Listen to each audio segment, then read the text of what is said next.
In the spring of 1959, at a farm liquidation sale outside of Flemingsburg, Kentucky, a 31-year-old woman named Karen Vickers paid $4.50 for a set of draft horse harness that the auctioneer almost didn't bother listing. He held it up by one trace, let it dangle, and said something to the effect of, "This here is some old horse equipment, good for the scrap leather man or the trash pile. Take it for $4 and we'll all go home a little earlier." The harness was a full collar and ham-set two-horse built for Belgian drafts by the look of the collar width, and it had been hanging in the back of a Fleming County equipment barn since some time before the war. The leather was stiff and cracked along the belly bands. The hams were iron-pitted with surface rust, but still straight. Two of the trace chains were intact. One was missing its cleave. The collar lining had been chewed through in two places by what had probably been mice and was possibly still mice. The breeching straps had dried into shapes that no longer resembled straps. Karen Vickers raised her hand. A scrap leather dealer from Flemingsburg raised his. Karen raised hers again. The dealer looked at her, decided $4.50 was not worth the argument, and went to find the coffee. The auctioneer dropped the harness in the dirt at Karen's feet and moved on to a disassembled hay rake that at least had metal value. By the end of that week, the story had made it from the sale barn to the feed store on Water Street, from the feed store to the Fleming County Co-op, and from the co-op to the lunch counter at Wanda's Diner on Main, where it acquired the detail that Karen had paid $7, which was wrong, and the interpretation that she had finally gone simple out there on that hillside farm, which was also wrong, though the people saying it were not entirely without basis for their concern. A set of draft horse harness in 1959 in Fleming County. Kentucky was not a purchase that required explanation so much as it required a diagnosis. The draft horse era was over, everybody knew it. The last working Belgians in the county had been sold off or put down during the war years when the tractors came in on government financing, and the horses went out as an embarrassing reminder of how farming used to be done. Buying a set of harness in 1959 was the kind of thing you did if you had confused what year it was, or if you had more sentiment than sense, or if you were Karen Vickers, which as it turned out was a category of its own. Let me tell you about Karen Vickers, because what she did with that harness only makes sense if you understand who she was, where she came from, and what she had already figured out about the particular piece of ground she was farming before she ever raised her hand at that sale. Karen Alma Vickers was born in 1928 on a 112-acre farm in the hill country of Fleming County, the second of 4 children belonging to Earl Vickers and his wife Pauline.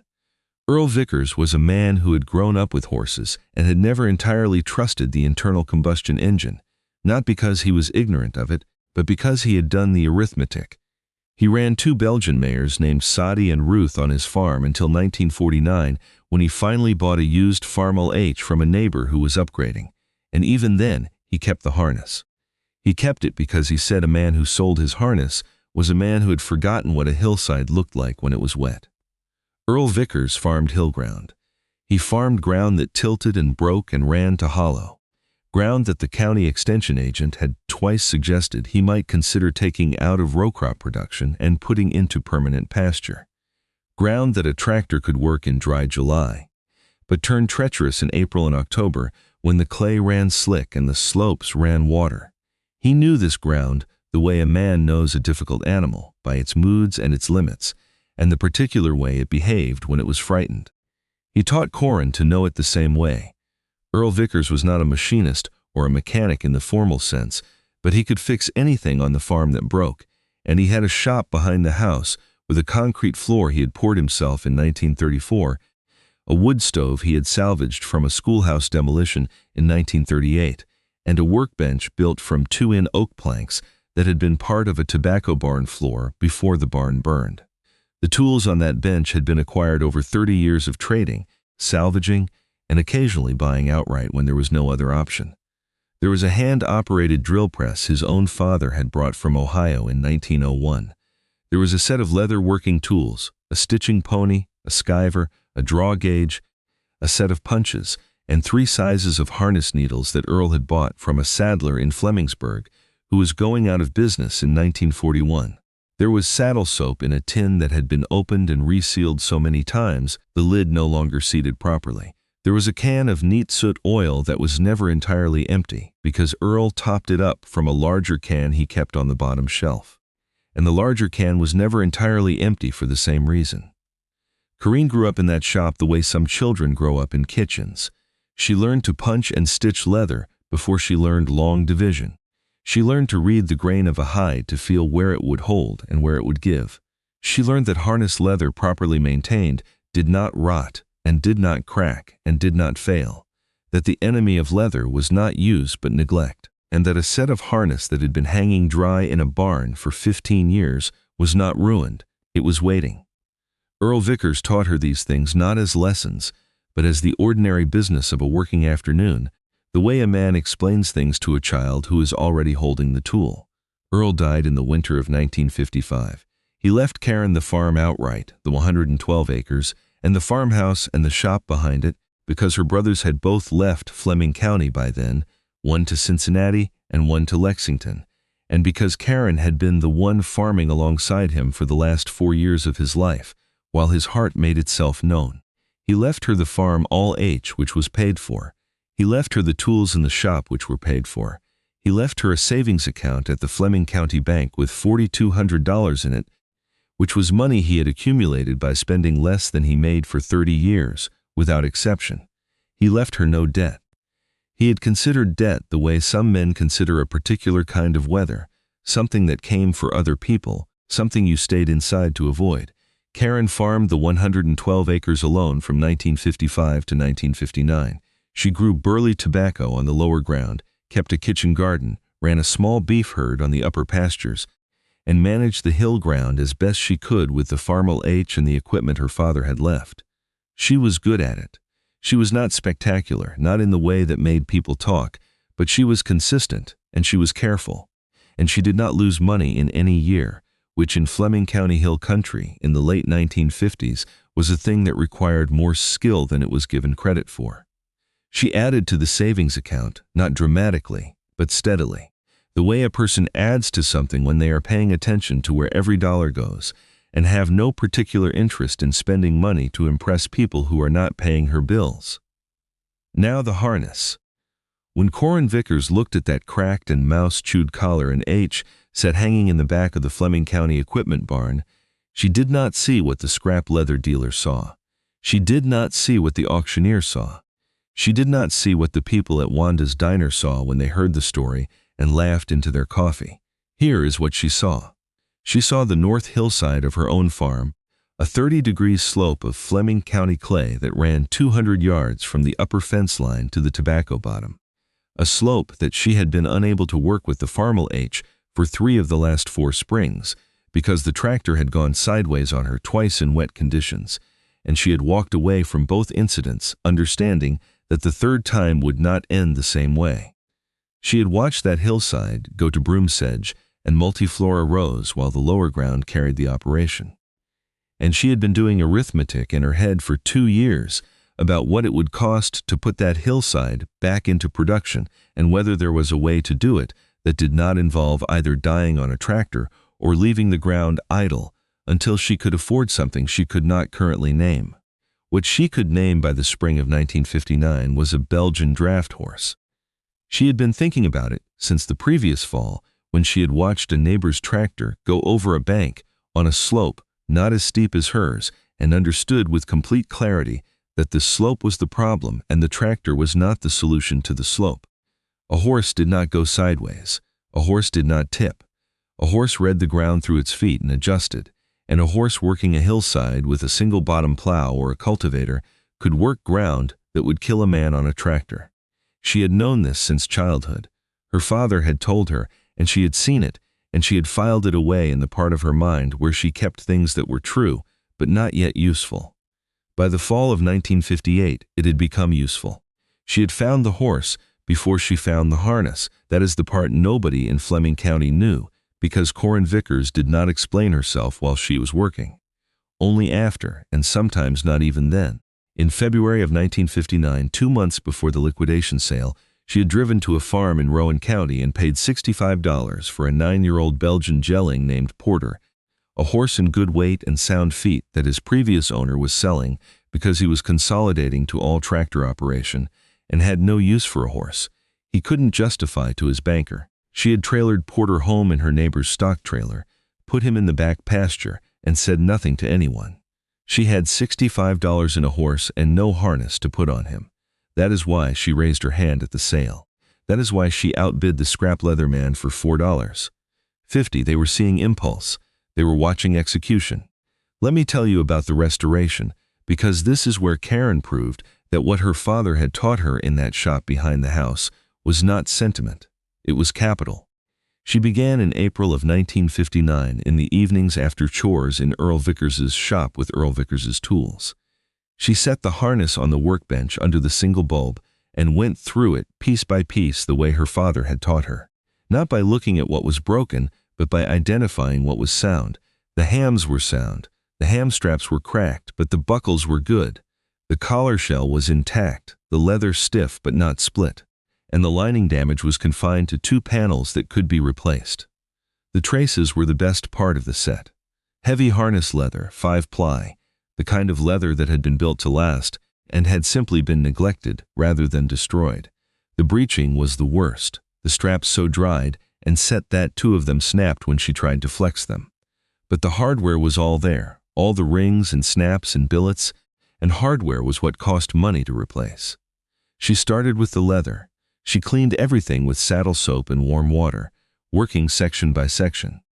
And then she began the neatsfoot oil treatment that her father had always called the patient's work, because it could not be hurried and it could not be faked. You worked oil into the leather, and you waited and you worked more oil in and you waited again. And over the course of a week or 2 weeks, the leather that had been stiff as cardboard began to move, began to soften, began to remember what it was for. The harness needles were in the tin where Earl had left them. The waxed linen thread was on the spool where he had wounded.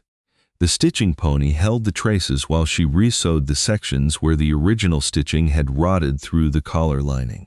She replaced entirely. She bought 2 pounds of clean wool fleece from a neighbor who kept sheep, paid $1.25 for it, and relined the collar herself, cutting the old lining out and stitching the new fleece in over 2 evenings. The missing cleavage she found at the hardware store in Flemingsburg for 30 cents. The breeching straps she replaced with new leather from a harness shop in Mazzaville, a 30-mile drive, where she bought a side of harness leather for $6 and cut the straps herself on Earl's draw gauge to the exact width the originals had been. She punched the holes with Earl's punches. She set the new buckles with Earl's riveting tools. The work took 11 weeks of evenings and 3 full Saturdays. The cost, when she added it up in the ledger she kept the way her father had kept his, the ledger where every dollar in and every dollar out had a line and a date, was as follows. The harness itself, $450. The horse, $65. The wool fleece, $1.25. The clevis, $30. The harness leather from Mazzaville, $6. Thread, oil, saddle, soap, and sundry materials already on hand, 0 additional cost. Her father's tools already paid for by a man who had understood that tools were not an expense, but a permanent asset. Total cost for a working 2-horse hitch with a sound Belgian gelding and a fully restored set of collar harness, $775. A new set of draft harness from the Mazzaville shop, had she priced it, which she had, was running between $90 and $120 for a comparable set without a horse. The horse alone, purchased new or young-grained, would have run $200 or better. She had a working hitch for $77 because she had her father's tools, her father's skills, and the patience to use both. She put Porter in the harness on a Saturday morning in late June of 1959 in the barnyard and spent 2 hours getting him accustomed to the collar and the traces and the feel of the lines before she asked him to do anything. He was a calm horse, well broke, and he accepted the harness without drama. She hitched him to a single-bottom plow that had been her father's. A walking plow that had been hanging on the shop wall since 1949 when the Farmall H arrived and made it redundant, and she walked him to the North Hillside. What happened on that hillside over the next 3 seasons is the part that changed the conversation in Fleming County. Though the conversation changed slowly and without announcement, the way conversations change in small counties when the evidence accumulates faster than the pride can retreat. Porter worked the North Hillside.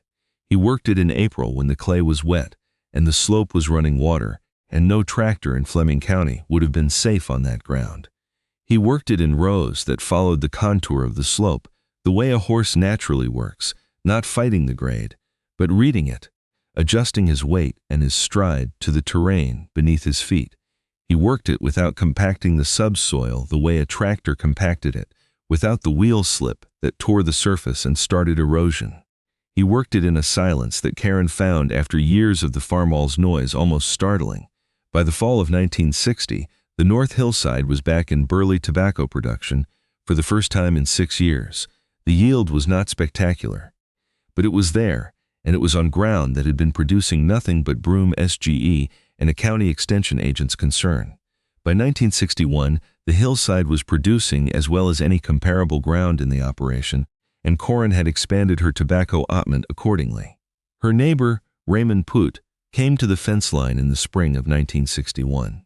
He had farmed the adjacent ground for 20 years and had watched Karen's North Hillside go idle, and had privately agreed with the county extension agent that it was ground that ought to be taken out of production.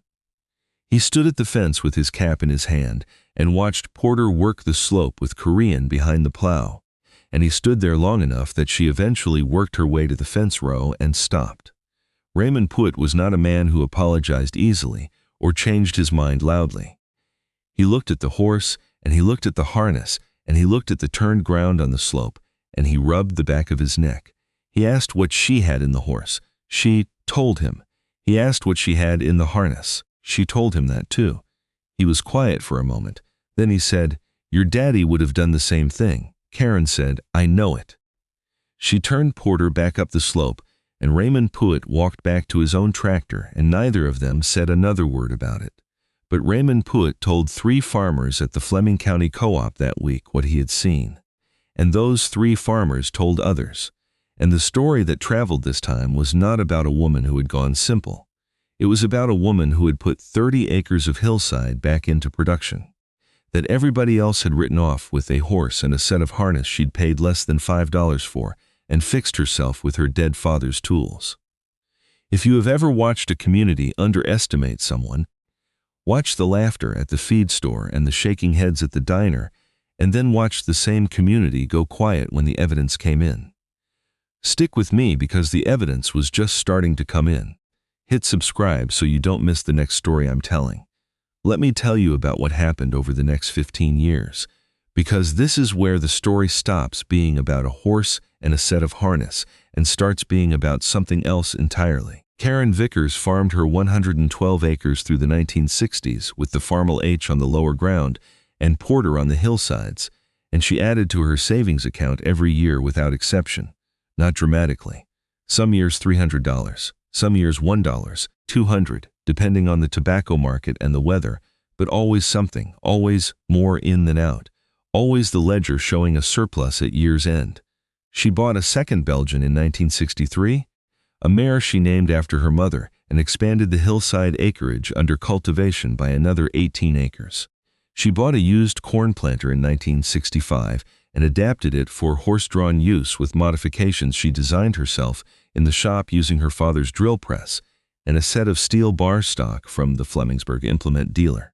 She paid $32 for the planter and $11 for the steel. The implement dealer told her it couldn't be done. She didn't argue with him. She went home and did it.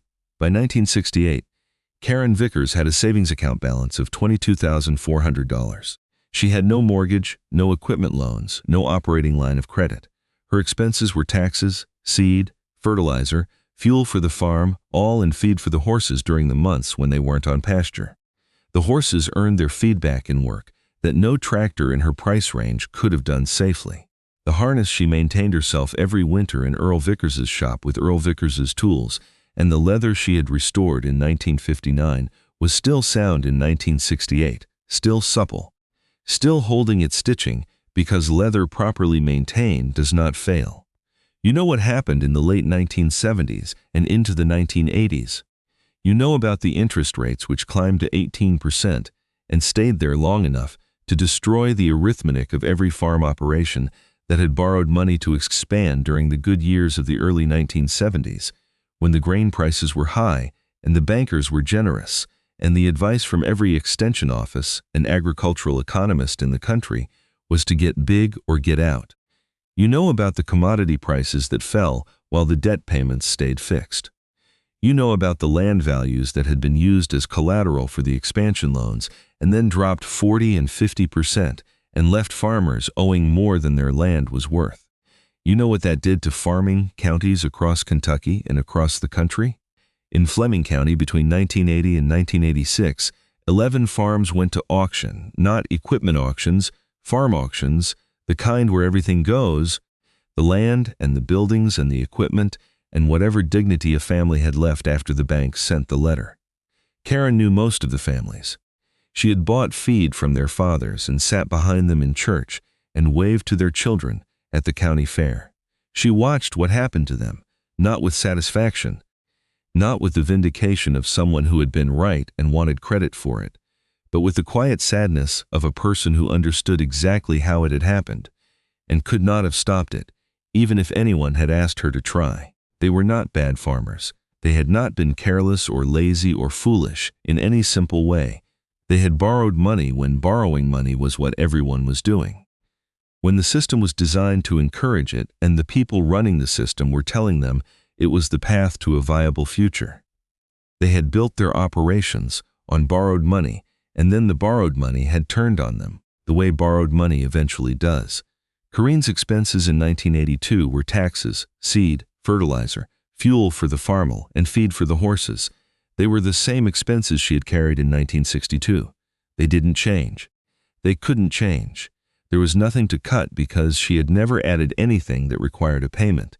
In the fall of 1983, 47 acres of Fleming County hill ground went to auction.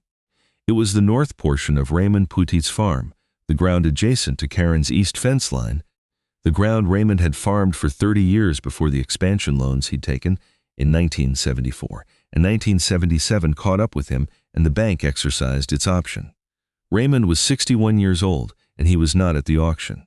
His wife told Karen later that he had driven to Flemingsburg that morning and sat in the truck in the parking lot of the hardware store until it was over. The auction drew 9 biders. 3 were neighboring farmers. 2 were land speculators from Lexington.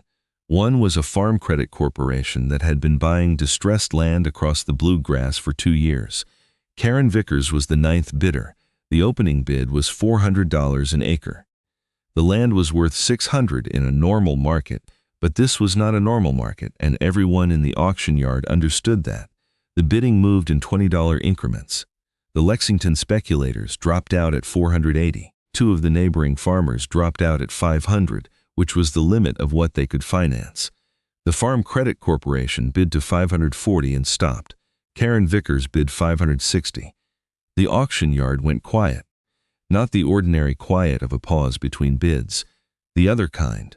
The kind that happens when a room full of people recalibrates simultaneously when something they thought they understood reveals itself to be something different. The auctioneer looked at Karen. The Farm Credit Corporation representative looked at Karen. The neighboring farmers who had dropped out at $500 looked at Karen. Nobody bid again. 47 acres at $560 per acre, $26,320. She wrote the check from the Fleming County bank account where she had been adding to the balance carefully and without drama for 28 years. The check cleared the same afternoon. Raymond Poutit came to her fence line 3 days later. He was a man who had aged 10 years in 18 months, and he stood at the fence the way a man stands when he is not entirely sure his legs will hold him. He said he was glad it was her. She said she knew it. He said he supposed she'd been right about the horses. She said she didn't know about that. She said she'd been right about the debt. He nodded once and walked back to what was left of his farm, and Karen turned and walked back to hers, which was now 159 acres, paid for with no mortgage and no equipment loans, and a set of Belgian harness in the shop that had cost $4.50 in 1959 and was still working ground in 1983. Let me tell you how this ends, because the ending is the part that Earl Vickers would have understood without a word of explanation.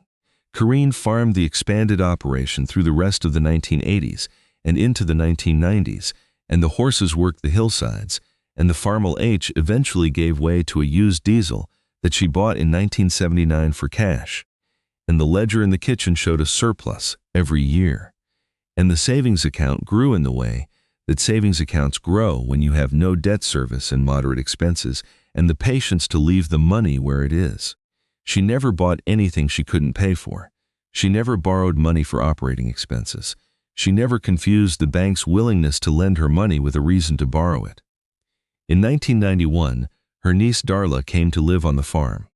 Darla was 16 and had grown up in Lexington and knew nothing about farming and less about horses. And Karen put her to work in the shop that first winter, teaching her to maintain the harness the way Earl Vickers had taught Karen, with the neatsfoot oil and the stitching pony and the harness needles and chemise to do the work correctly rather than quickly. Darla learned. She was a quick learner, the way young people are quick when the thing they are learning is real and the person teaching them is serious. By the spring of 1992, she could put the collar on Pauline, the Belgian mare, and hitch her to the cultivator without assistance, and Karen watched her work the hillside from the fence line the way Raymond Puet had watched Karen 30 years before, with the cap off and the expression of someone recalibrating. Darla took over the farm in 2001. She kept the horses, she kept the harness, she kept the ledger in the kitchen and the shop behind the house with the wood stove and the workbench built from tobacco barn floor planks, and the tools that Earl Vickers had accumulated over 30 years of trading and salvaging, and occasionally buying outright when there was no other option. She added to the tools. She did not add to the debt. Karen spoke at a Fleming County Farm Bureau meeting in 1997. The only time in her life she said publicly what she had spent 38 years demonstrating quietly. She was 69 years old, and she stood at the front of the room, and she said, "I want to tell you the difference between a payment and a cost. A payment is what you owe somebody else for something you're using. A cost is what you actually spent. People confuse them. The payment feels like the cost because it comes every month and it has a number on it. But the payment is not the cost. The cost is what you paid total for the thing itself. If you paid cash, the cost is what you paid. If you borrowed money, the cost is what you paid, plus everything you paid to borrow it, plus the risk you carried while you were paying it, plus whatever you had to give up when the risk came due." She paused. She said, "I paid $4.50 for the harness that put 30 acres of hillside back into production. I paid $65 for the horse. I paid my father's time in teaching me how to fix it, which he gave me for free. The hillside has been producing for 38 years.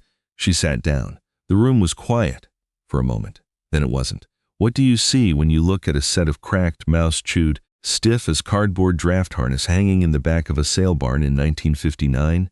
Most people saw trash. The scrap leather dealer saw $4 and walked away from it. The county saw the end of the horse era and laughed at the woman who hadn't gotten the news. Karen Vickers saw 30 acres of hillside and a horse she'd already bought, and her father's tools on a workbench in a shop behind the house, and 11 weeks of evenings, and a ledger that would show a surplus for 38 more years. That's the difference between someone who sees what a thing is and someone who sees what a thing can become. $4.50. A Fleming County sale barn, a Belgian gelding named Porter, and a woman who already knew what she was going to do with both of them. The harness nobody wanted in the hands of the woman nobody understood until the hillside told them what she'd known all along.